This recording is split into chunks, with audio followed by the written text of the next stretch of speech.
La soupe de ortie, épinards sauvages et courgettes. Je suis Rita de la chaîne Ayurnatur, la chaîne où je vous parle de Ayurveda et de naturopathie.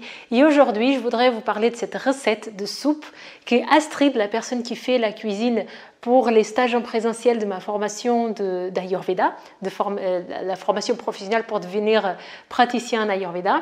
Lors des stages, c'est Astrid qui s'occupe de la cuisine.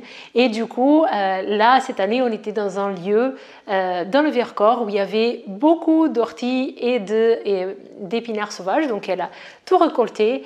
Et ensuite, elle a préparé une soupe un petit peu avec la courgette. Elle n'a pas ajouté forcément beaucoup d'épices, mais du coup, c'est devenu très intéressant. Et donc, je voudrais vous parler un petit peu de ça, donc comment on peut utiliser.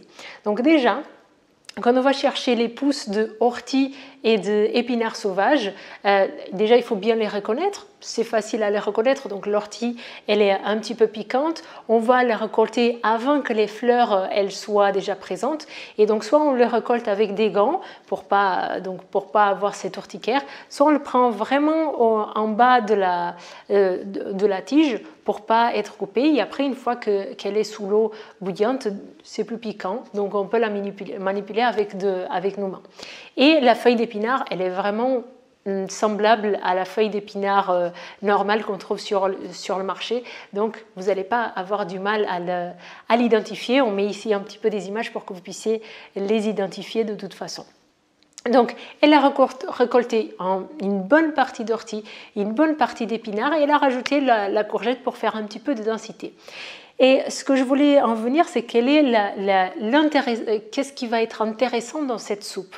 Donc, l'ortie, elle est connue par ses différentes vertus, donc elle a énormément de vertus, mais elle va avoir des vertus qui sont un petit peu contradictoires, on va dire, qu'elle est reminéralisante. Donc elle va apporter beaucoup de minéraux au corps et elle est souvent utilisée comme cure pour reminéraliser le corps, mais elle est aussi à la fois détoxifiante et drainante pour le corps. Donc c'est aussi un dépuratif et c'est pour ça qu'elle va être intéressante par exemple pour la peau.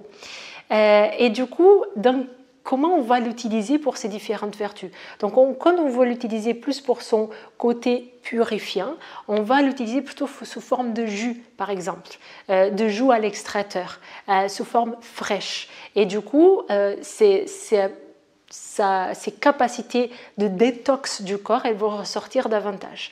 Quand on l'utilise sous forme de soupe, comme Astrid l'a fait lors du stage en présentiel, là, elle va apporter plus un côté nourrissant et du coup reminéralisant pour le corps. Et du coup, quand on l'utilise comme ça, c'est intéressant de l'ajouter justement à d'autres aliments pour que ça soit plus nutritif pour le corps.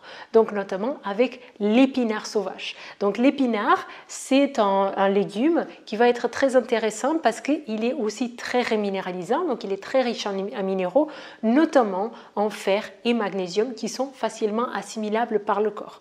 Donc c'est très intéressant de faire cette union. Pardon pour mon accent en français. En termes de dosha, qu'est-ce que ça va donner pour ceux qui connaissent un petit peu en dosha? Autant l'ortie que l'épinard, ils sont un petit peu astringents. Donc cette astringence, ça va faire que ça va augmenter un petit peu le vata et ça va être apaisant pour pitta et pour kapha. Mais si on va utiliser l'ortie et l'épinard pour le côté reminéralisant, on a l'intérêt à baisser un petit peu ce côté astringent. Donc elle a rajouté notamment la courgette qui va être refroidissante. Donc la courgette, elle a une potence qui est froide, donc elle aussi, elle va avoir une certaine tendance à augmenter le vata et aussi le kapha et baisser le pitta. Donc moi j'aurais mis, en plus de cette courgette, un petit peu de pomme de terre qui va être, bon la pomme de terre elle est fraîche aussi, mais elle va être très dense. Donc elle va apporter ce côté madura, sucré à la soupe, plus même que la courgette. Donc ça serait intéressant d'ajouter les deux. Et des fois pour donner un peu de densité aussi, il y a l'avoine, les flocons d'avoine qui peuvent être utilisés aussi. Ça donne une soupe qui est très agréable parce que en fait l'ortie et l'épinard ils vont déjà donner eux-mêmes beaucoup de goût, donc vous n'avez pas besoin d'ajouter beaucoup d'épices, mais des fois vous pouvez ajouter un petit peu de flocons d'avoine pour avoir une texture un petit peu différente. Donc vous allez avoir une soupe qui n'est pas vraiment très liquide, qui va avoir des morceaux un petit peu d'avoine par-ci par-là. là. Et plus vous ajoutez le côté pomme de terre, ça ne va pas changer beaucoup de goût, mais ça va ajouter le côté nourrissant, un peu sneaked, un peu plus voilà, densité nutritionnelle là-dedans. Donc j'espère que cette vidéo vous a plu. Je mettrai un petit peu, quand je ferai le montage, donc les images d'Astrid qui cuisine et d'Astrid qui récolte un petit peu toutes ces plantes.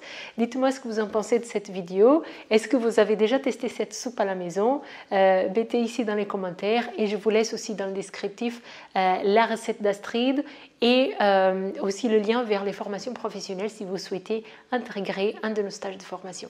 Je vous souhaite une très bonne journée et je vous dis à très bientôt.